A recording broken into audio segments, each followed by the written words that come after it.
All right, we are back for day 4, I guess, technically, on the Phoenix, the crispy coupe, the burnt badass thing. I don't know what I'm saying, but it's the burnt back half car now. Yeah, well, not so burnt now. Yeah, it's getting closer and closer by the minute. So today, I think the whole game plan is, well, yesterday, what did we finish? You finished this panel, that panel, and that panel. So I got the two.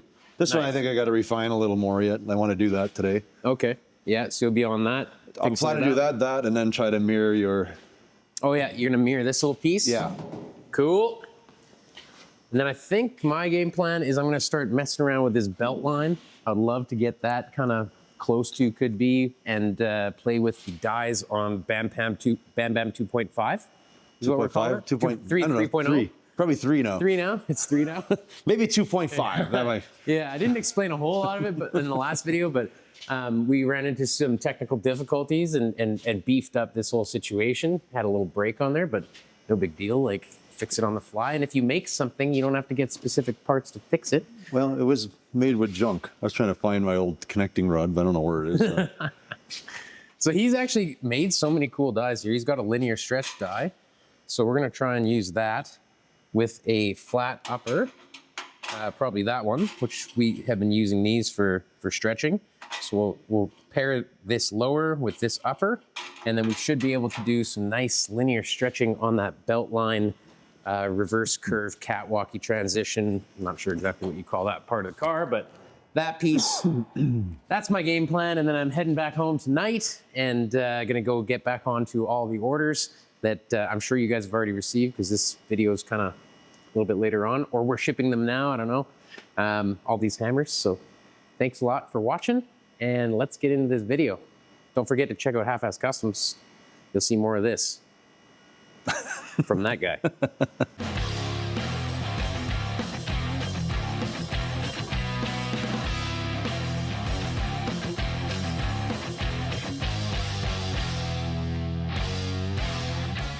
All right, so kind of trying to figure out how I'm gonna make that roll. So what I'm gonna do is cut a couple of strips, maybe 4 inches wide, and then I think I'm gonna try and clamp a pipe in here. If I can open this way up. This is a bit of a cheat. Look at how far that opens. If we can find a pipe, maybe this one. Yeah. You could do this. Oh, was this made for this? Was this made for this? Oh my goodness, it's 4 feet exactly. Oh, can we? I think I can get that pipe in there. So if we can clamp force down on the pipe and move this blade back a little bit, I think we can. There's gotta be some kind of adjustment here. Oh, maybe not. I don't know.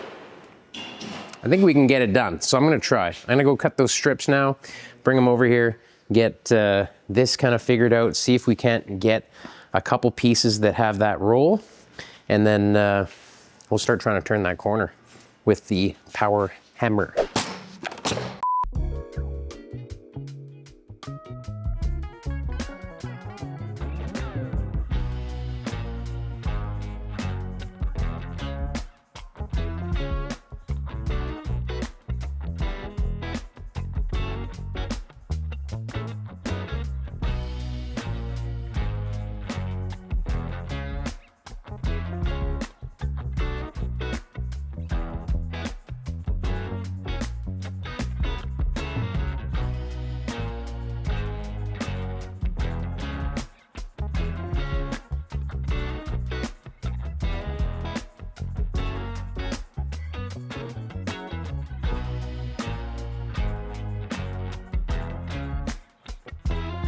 All right, here goes nothing.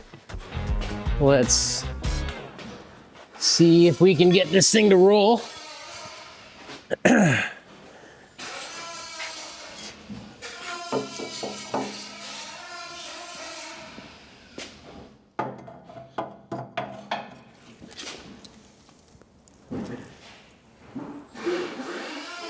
I'm fully eyeballing. I have no idea what the degree is. We'll have to control it when we get there. Hey, sure.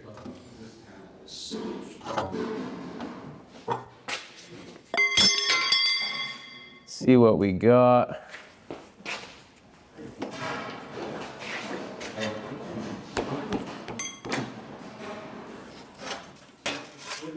Oh yeah, that worked wicked. Yeah, check that out. Beautiful. So the idea is, I'm not sure which side we'll leave as the catwalk. It'll probably be, yeah, I'm not sure. We might have made this piece a little bit big, but that's okay. We can always trim it down. But I'm gonna make 2 of these, and I'll probably trim it down because I don't want more material than I need. It'll just be harder, right? If we're stretching this, we're just gonna be beating the crap out of it. So I might trim another 1/2 inch, 3/4 off of that just to equal them out, but stoked with how it worked anyway. Let's do the other one. I remember the first time I saw somebody do that with a bender like this, I was like, what? Like, I just didn't realize that, like, that's what that adjustability is for. So hopefully that landed for some of you. Maybe I was the only one that didn't know, but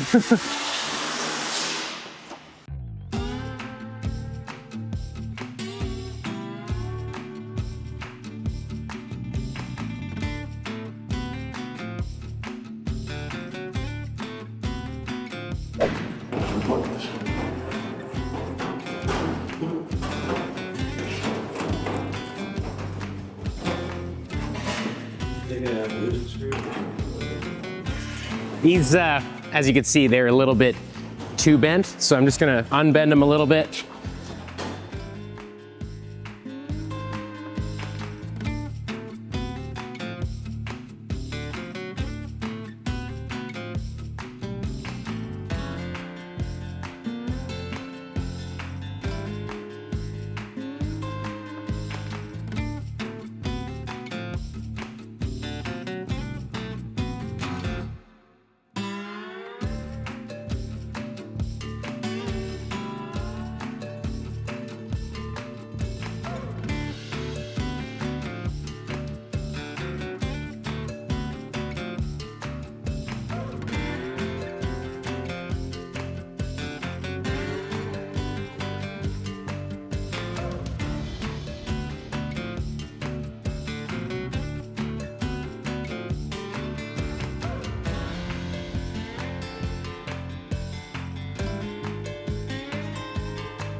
Okay, so before I run anything through there, I'm actually just gonna see how those dies are meshing and just run something through and feel what the die is doing.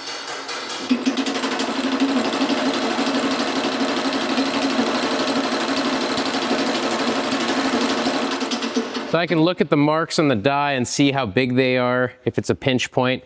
It is a pinch point for sure, because it's only a small spot. So it's hitting hard kind of right there.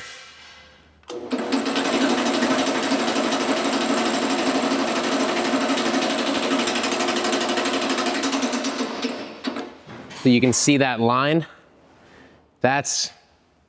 That's where it's stretching, that line. So it's not quite efficient the way it is. I'm gonna try swapping this die around. Maybe it's got a little tilt on it. Maybe it'll mesh better that way. But I think we might be grinding these a little.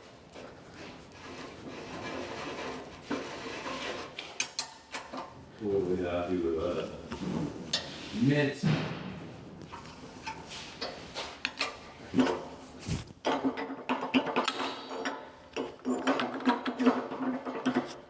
We might not be using the entire die, so if this side, because I can see marks down the whole thing, like, or perhaps because we flattened this die in the last couple videos, maybe that is changing how it attaches or meshes to this one. I'm not sure.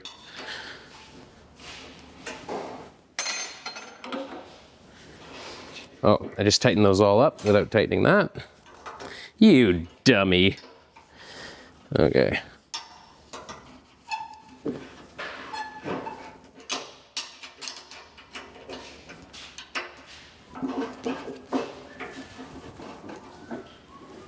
Keep this all the way down. Screwed in, see how it is. Oh, it's even harder. Touches even harder. Okay, I'm gonna go give that die a little bit of love, that lower one. I'll remember which side needs to be ground down. When this was in here, it was pinching here. So I need to take just a little bit down on this side.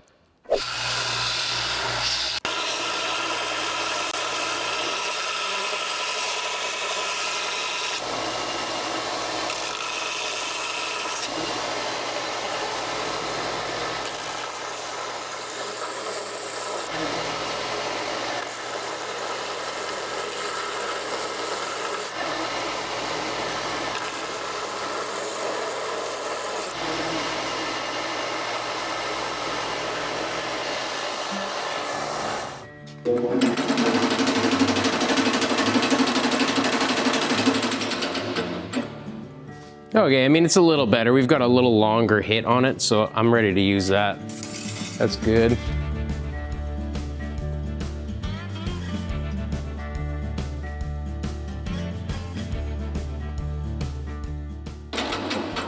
Oh yeah, that's working awesome, actually. We're getting a nice curve out of that. We did 3 passes, it's hitting pretty light. So yeah, we'll have to keep going. As this curves around, because this is not a 90, like if this was a perfect 90, there would be no issue. This would just curve around. But because we're curving this around and this is not a 90, in order to control this angle and keep it, we're gonna have to shrink this. You can imagine as it comes around, this is gonna wanna shrink in.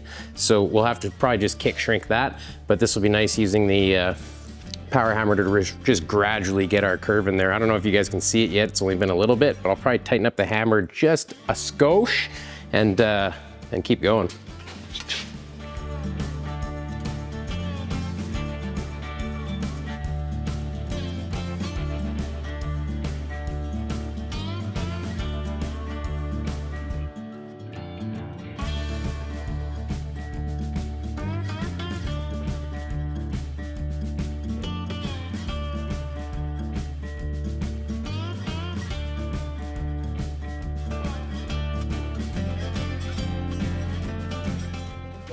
Okay, so at this point, like I've got a bit of stretch happening.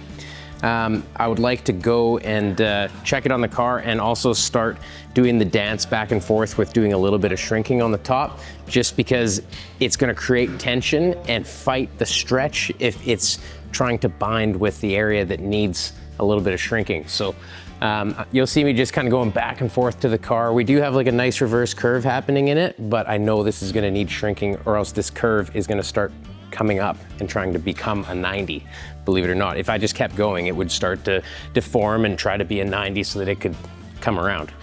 Yeah, so lots of back and forth.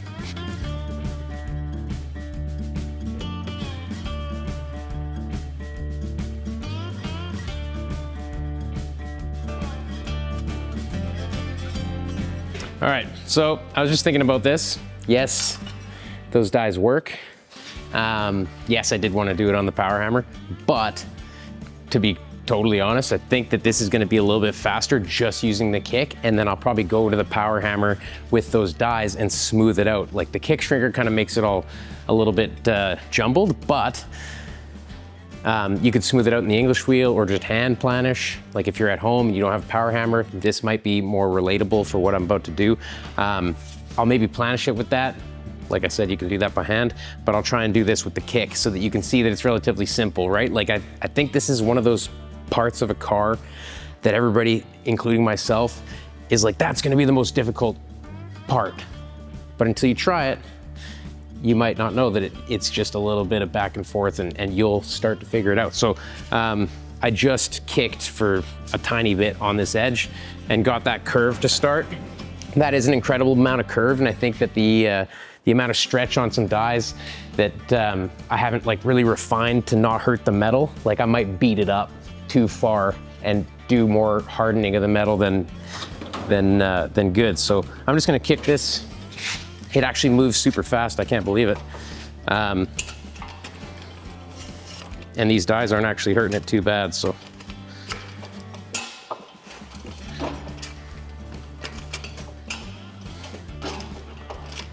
The other thing is that it does curve this way too, so technically the shrinking I'm talking about, there won't be as much of that also, because it's gonna already dive as soon as I start doing this.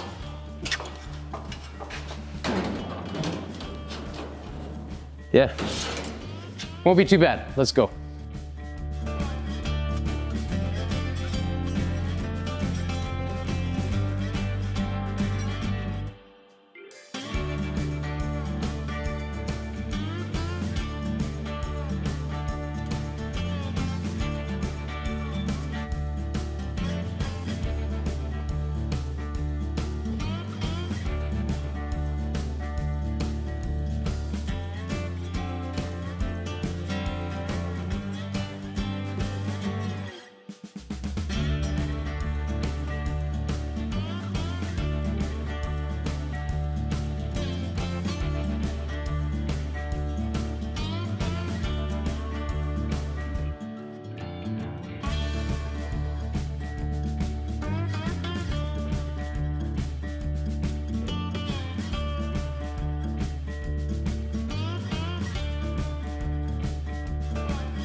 All right, so I got that piece made. Right now I'm looking at this and I'm seeing how tight this is here, and if I hammer on it, that is a super tight spot. So I think that there is some material here that needs to be pushed out of the way to actually sit that all the way down, because we have this little gap here. It's either that or we actually, well, Brent will decide this when he gets there, but he could just lift this panel up a little bit to meet up to this if that is the flow of the car. Because I don't know if that is sunk or that is raised. Actually looking at it, it looks like that is sunk. So I like where our piece is. I mean, main thing on something like this is just to really take your time and know that each thing you do, like this is how you learn it, okay? You do a little bit of shrinking in one spot, and then you might have to twist it around and check it. And then you'll do a little stretching in one spot, and you'll try and twist it back and check it. But you always gotta remember that you gotta manipulate the panel, because you might check it and then do one thing and it throws it off a completely different way because it sort of bent it while it went through the machine, and you should have tried to like force it and bend it back into place. That's the same principle of shape and form, right? When we bend a piece, that's just form. If I add material by stretching or subtract material, or I should say surface area, because we're not taking away any material, we're just like pushing it together. If I add or subtract surface area on the flanges with the shrinker, that is shaping it. That's changing the orientation completely. And when we just bend it and twist it and, you know, work it with a hammer on a railroad tie and like we're just adjusting it, we're just changing the form. So you always got to just kind of do a bit of back and forth and take your time. But really something like this is something that I think anybody can tackle, especially with a simple shrinker stretcher setup and a railroad tie. Mostly that's all I used. You know, I did go to that power hammer, but I didn't need it at all. I didn't need it at all. I could just totally do this with this. So anyway, happy with that piece. Moving on. I guess I'll make the other side, or I'm not sure if Brent wants to make that other side. We'll ask him about that. So far, we've been kind of like I make one, he makes one, and we just kind of been going back and forth. So I might get on to something else. I don't know, but let's keep going anyway. This is the last day. Let's get her done. Well, look at this guy. What are you working on? Stretching, shrinking. Stretching, shrinking. That is the theme of the build so far. We are building trunk gutters. What's the plan? Are you gutterizing? Yes. I'm gonna beef this thing up a bit. Oh, We got a little undoing, but it should be fine. right on. Right on. Make it kind of consistent, but nobody's gonna see it, so it'll be fine. Just giving himself a pass right off the bat. Just making sure you all give him a pass. No, no, he's killing it. That is awesome. For me next, I think while Brent is working on that, and I'm gonna leave the other side of this for him to do too, I'm gonna make this little piece. Make a piece for that, so that when he comes, like, he's gonna make the entire roof for this thing out of something too, and like the whole trunk lids. There's gonna be nothing left with this car, basically. And he's talking about doing door skins also. He's like, just make a whole car in a week. It'll be fine. Just laser it all together with laser beams. It'll be fine. So anyway, I'm gonna make this piece. You all have seen me make that same piece on the Zephyr. I'll probably make it in the same way. We've got experience in the field of Zephyr bodyline side roof pieces. So I'm gonna make this piece and maybe tip an edge here. And I don't know, do you want me to just tip the edge sharp? And you were talking about round rodding the wind. Mind you, if you, you could tip it, or if you bent it in my brake, it'll probably have the perfect bend if you do it in the middle of, what do you mean? Of my sloppy brake. For doing, sorry, what? No, if you were to roll. Oh, yeah. It's on a curve. Oh, we were going to have to do that. But like this thing, it's okay just to be like, yeah, well, I think this is actually flat. This just seems to be round. I mean, that's kind of the vibe that it's got. So it's not going to go round down here. So I guess this could be the end of the whatever's happening here. Yeah. I feel if it just finished into a round, I think my round's going to go here and kind of just fade away into that. Oh, okay. So maybe this, I can just make it like bead rolled the round, and then here, and it'll have like a round and somehow straight. I'll hammer form it to go maybe into this. So I'm thinking of getting rid of this lip and maybe just welding a round rod in here to start, and then I'll figure this out, and then I'll try to do the roof in some manageable chunks until I get into a more flatter spot of it. Gotcha. Like this thing's already been done in 1, 2, 3. Oh, it's already been done in 1, 2, 3. There's my back window, and then we did something there. Oh. And then this piece here comes around. Somehow, it looks like it's welded and going. Oh, I bet you that's a relief cut.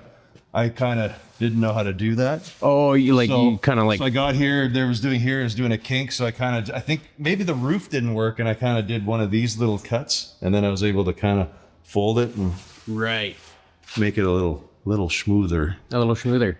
Like what the guys do to the back corners of the Model A two-door sedans. Everybody's got their own. Some guys do like a little joker. Yeah. You know, like. I think Cornfield does that. Oh, yeah? I think that's where I got that from, where he did that. Oh, okay. I didn't see the need when I did mine for some reason, and I don't know. Mine felt okay when I did my chunk, but Yeah. I think I did that on here. I think it's only like when you go pretty heavy that it bunches up or whatever. Okay, that's the game plan. Blah, blah, blah. I'm going to make this piece.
All right, got my pattern.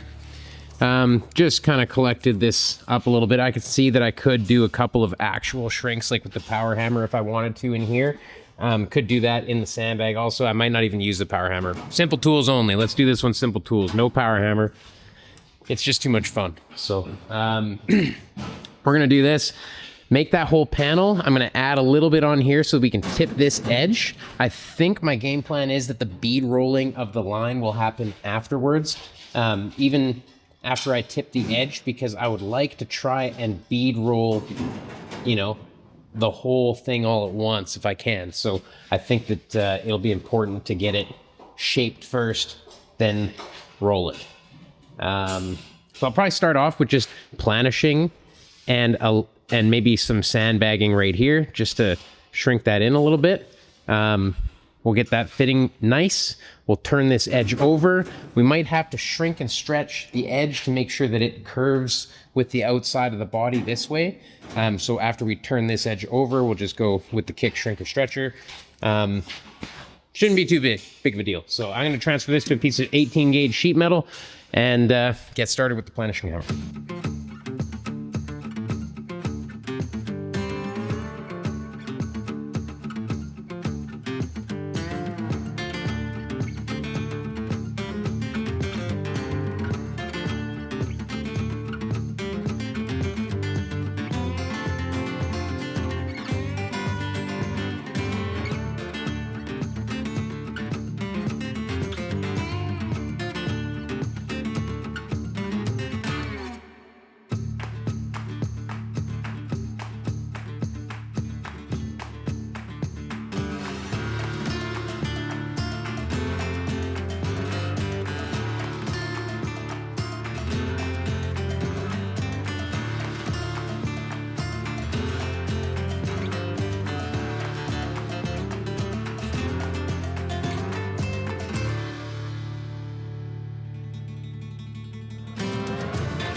Okay, just curious what radius that is so that I just have that in my head when I'm planishing and choosing the die. Where is the radius gauge? There it is.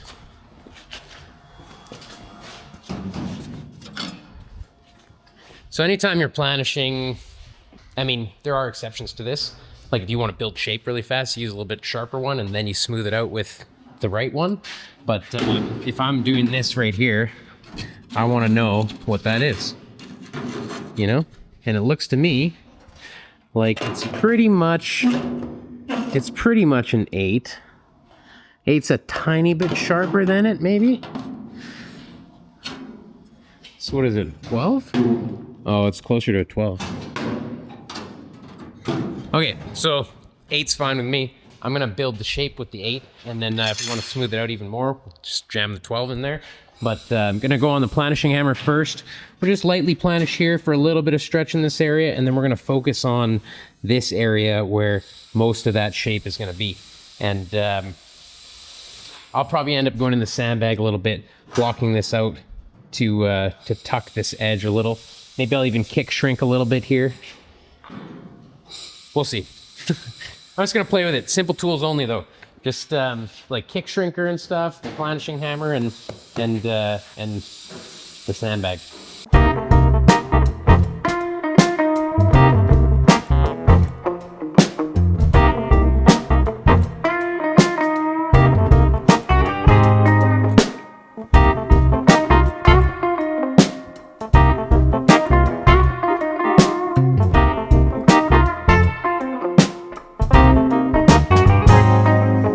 Something to consider with the sandbag is that it does actually do some shrinking. It's not only for blocking and stretching.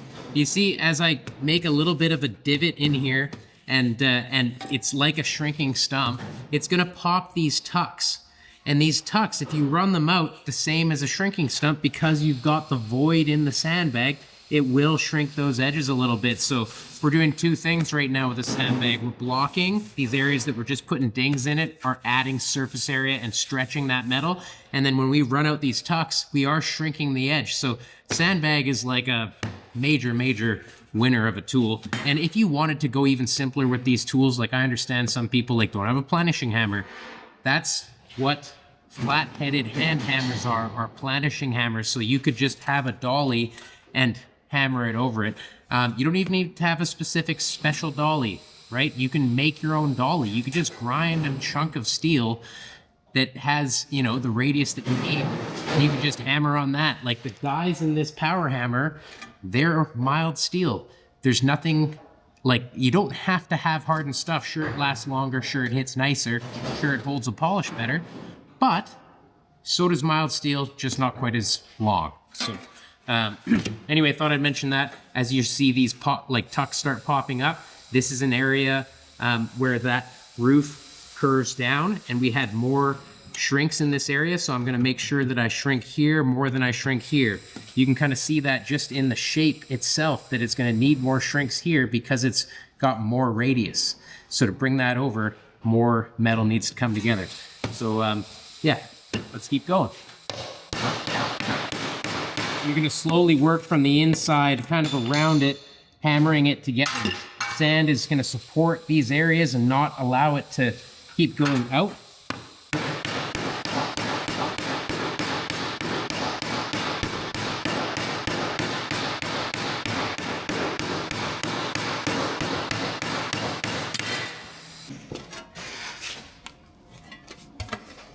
All right, let's see what we got here.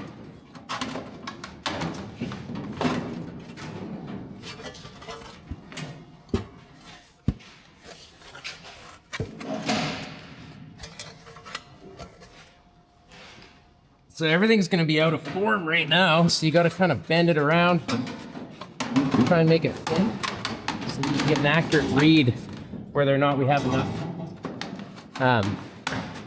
material shrunk. And I think we're doing really good. If I push all this on here, the edges want to touch. So I'm gonna go ahead and go into the planishing hammer, smooth this out, come back and recheck.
So what's going on here is that the this arc, I guess I got it wrong. So I'm just tipping this edge just by hand over, and I'm gonna have to stretch this again and flatten that edge out, but it's not really that big of a deal to move a crease like that. Like, it's pretty simple, as you can see. I'm just using the edge of the table, and like, you can always smooth it out later, but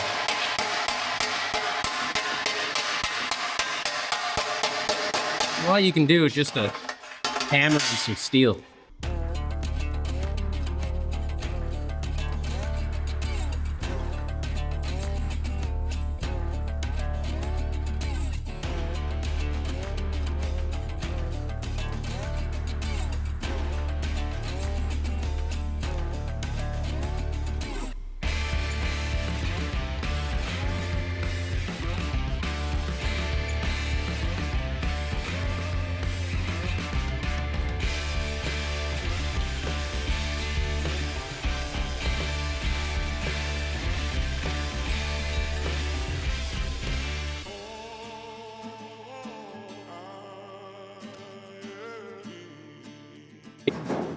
All right, so I kind of got this thing fitting pretty decent.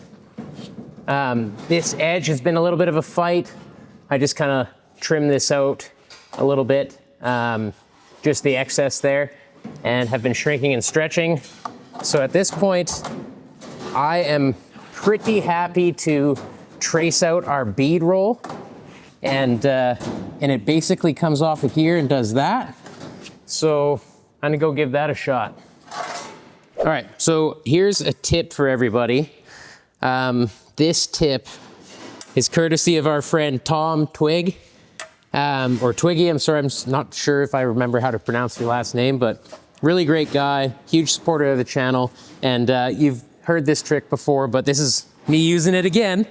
Perfect time, because Brent wants to save this pattern. So this is the razor blade trick.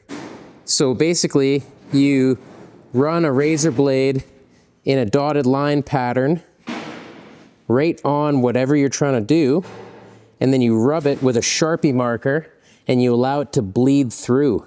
And it gives you this like deadly accurate, sharp line of just the ink bleeding through your razor blade cut.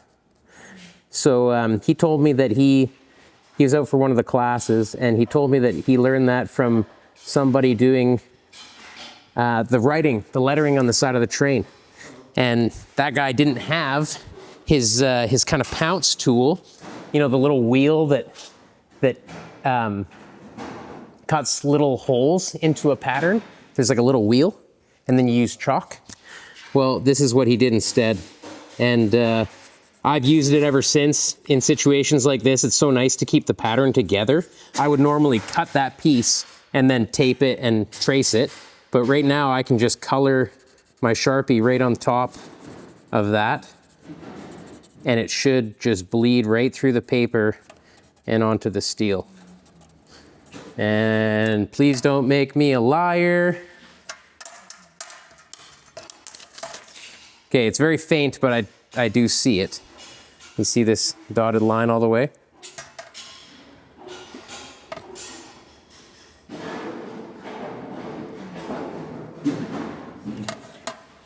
Probably would have helped if I wiped the oil off of it.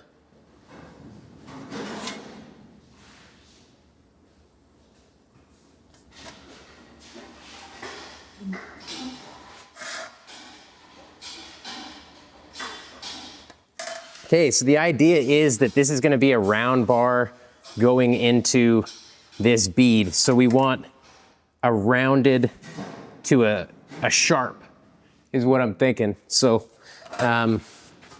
you probably couldn't see what I was talking about. This needs to be round, so it'll be a round to like a sharp here to make that. So let's go have a look at what beads he's got. If he's got kind of like just a bead die to push up from the bottom, and then a sharp wheel for the side, I think it should do what we're asking it. All right, so I found this one. I think this is pretty close to what we're gonna try and achieve.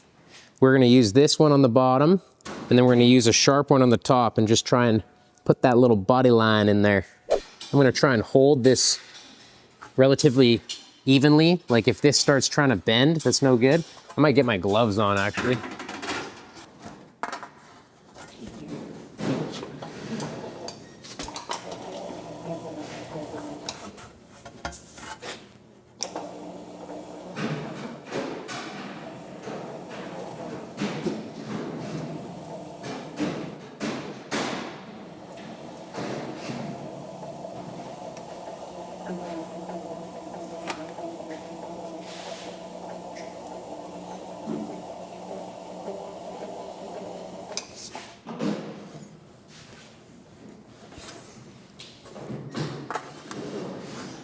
It's kind of tough actually.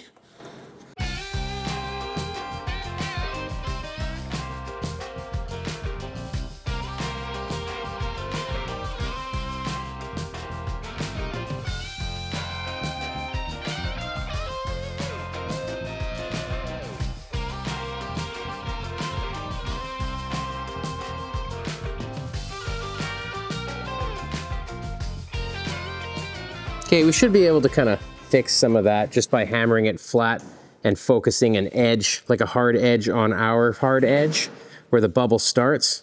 We'll have to do a little bit of hand work with that, but otherwise it's going pretty smooth.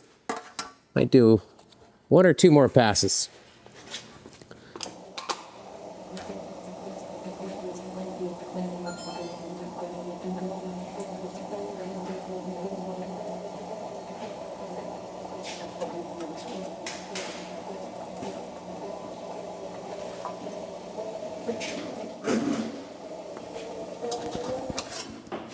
All right, I think I'm gonna stop there for now and just go to the hammer and dolly, try and fix this edge up a little bit.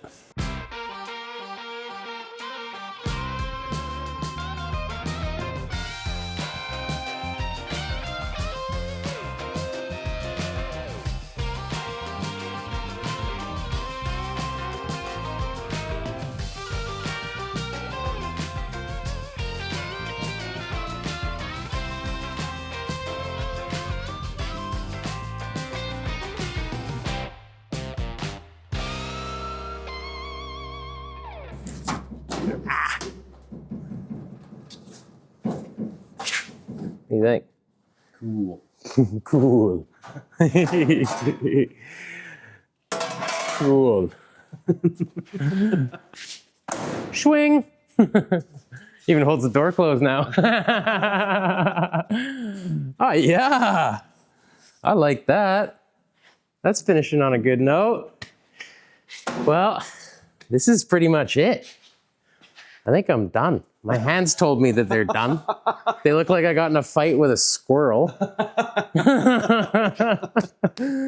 But I'm so stoked with how far we came, like, and using like some of Brent's homemade tools, some of my homemade tools, and like some relatively simple stuff. Like, I hope that this whole kind of rebirth of the Phoenix gave you guys a lot of content on like how to do metal shaping with what you got and how to use different machines and how they work so that potentially you guys can make your own machines, you know? Yeah, it's been a fun trip, man. It's been a blast. Yeah. I learned a lot. Excellent. I'm stoked that you did. Brent's gutter came out sweet. Check this out. He just made this. He's got the full trunk gutter all shrink and stretched and shrunk and put into place. He's got it laser welded. Like, this is all together. Like, he made his side piece, like quarter, top, you know, catwalk. I'm just 1 panel behind. Yeah, yeah, exactly. It's killer. It's killer. Yeah, stoked how that came out. That kind of looks good. Dig it. Yeah, right on. Looks way better than my booger welded setup there. Excellent, excellent. Well, thank you all for watching. I'm stoked that you guys are checking out both channels and active in the comments and everybody's having fun. It's been really cool. Definitely check out Half-Ass Customs. He's got tons of content, like the other whole half of this entire thing that we've done in the past 4 days. So check that out. And a couple hours, I'm off to the airport. So Thanks a lot for having me, man. Yeah. Hey, thanks a lot for coming. Yeah, no problem. This was actually a lot of fun. I had a really good time. Always do out here. So yeah, check out Half-Ass Customs. Go to japhandskustoms.com if you want any like merch or tools and stuff. He's got merch. Like, I don't know. Thanks for your support. See you later.